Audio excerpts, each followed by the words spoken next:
I'd hoped when I became president I would not have to do this again.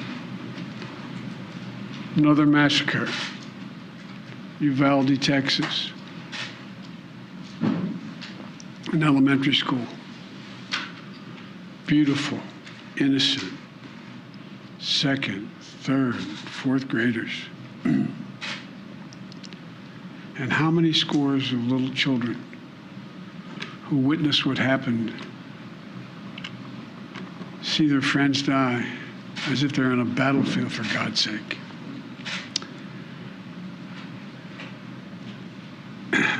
They'll live with it the rest of their lives. There's a lot we don't know yet. There's a lot we do know. The parents who will never see their child again, never have them jump in bed and cuddle with them.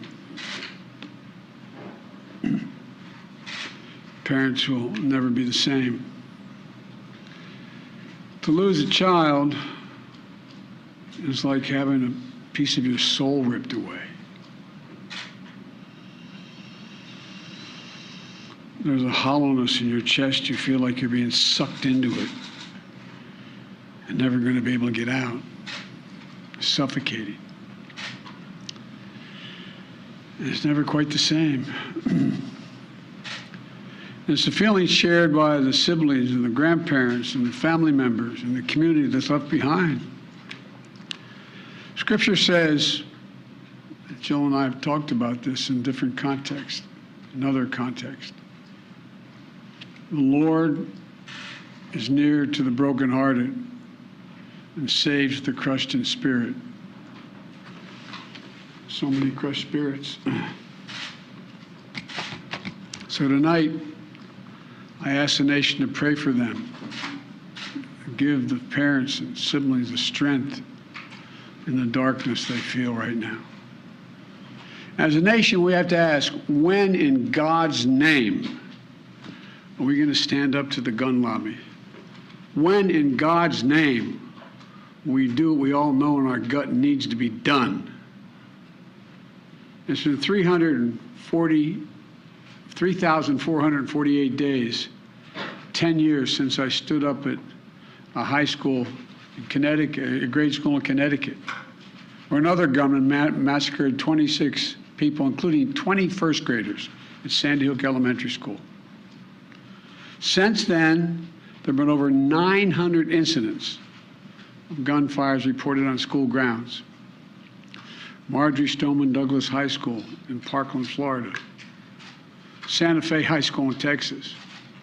Oxford High School in Michigan. The list goes on, and the list grows when it includes mass shootings at places like movie theaters, houses of worship, as we saw just 10 days ago, the grocery store in Buffalo, New York. I am sick and tired of it. We have to act. And don't tell me we can't have an impact on this carnage. I spent my career as a senator and a vice president working to pass common sense gun laws. We can and won't prevent every tragedy, but we know they work and have positive impact. When we passed the assault weapons ban, mass shootings went down. When the law expired, mass shootings tripled. The idea that an 18-year-old kid can walk into a gun store and buy 2 assault weapons is just wrong. What in God's name do you need an assault weapon for except to kill someone? Deer aren't running through the forest with Kevlar vests on, for God's sake.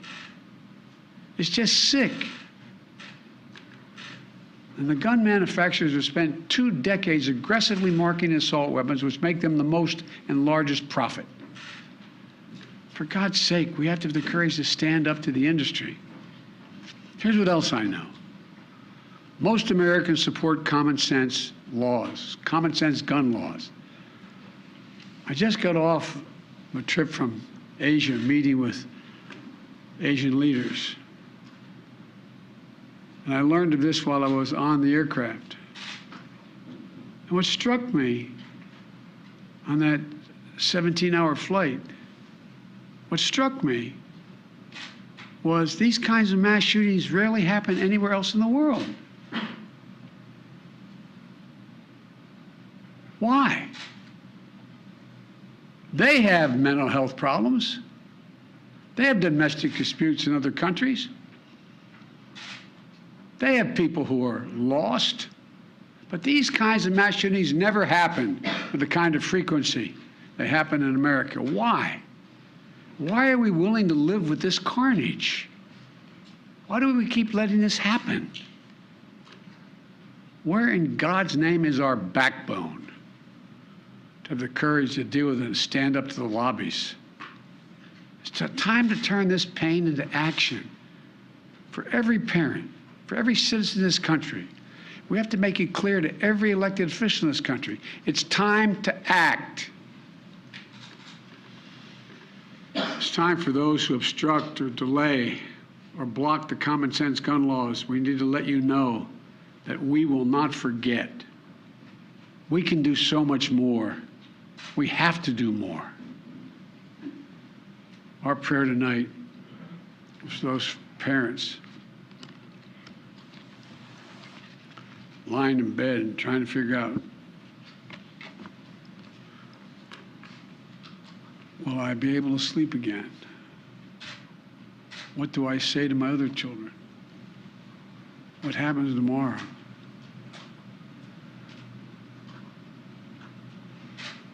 May God bless the loss of innocent life on this sad day.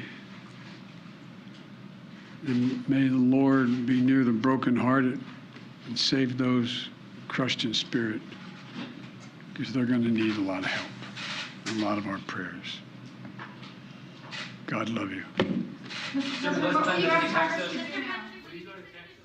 President Biden, along with First Lady Jill Biden, addressing the nation tonight, a sad and somber day after 18 children and one adult at Robb Elementary School in Uvalde, Texas, were killed by a gunman who walked in wearing body armor and firing shots indiscriminately at small children. The president addressing the nation tonight as a leader. He also addressed the nation as a father who has lost a child, saying to lose a child is like having a piece of your soul ripped away. There is a hollowness in your chest. It is suffocating, and it is never quite the same. The president spoke to the families, and he turned to his faith. And I'll go out on a limb and say a lot of us are doing that tonight, because we cannot comprehend this evil. Today, in Sandy Hook, in Santa Fe, at Parkland, it doesn't make sense. We cannot make sense of this evil.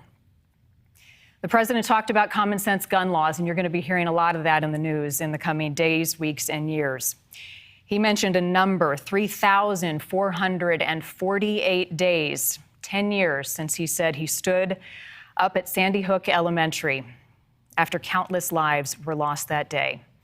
Children, 900 incidents of gunfire at schools since then. We may never know what happened today in Uvalde and why, but the president tonight working to comfort the nation. Flags at the White House at half-staff. And for the parents tonight, the president said our prayer is for those parents lying in bed trying to figure out, will they be able to sleep again? What do I say to my other children, and what happens tomorrow? Our thoughts and prayers are with all of those involved today. We will do our best to add perspective and bring you the facts first on this tragic and sad day. And I think about the children and the staff who were inside that school the moment the gunman came in, and they lived through this tragedy, but they will never forget it. I think we all just need to take a breath for a moment. I mentioned an hour ago it was going to be a hard night for all of us, and it becomes incredibly hard the more we learn about what happened earlier today at that school in Texas. Thanks for watching. Click the red subscribe button below so you can get more of NewsNation's fact-driven, unbiased coverage.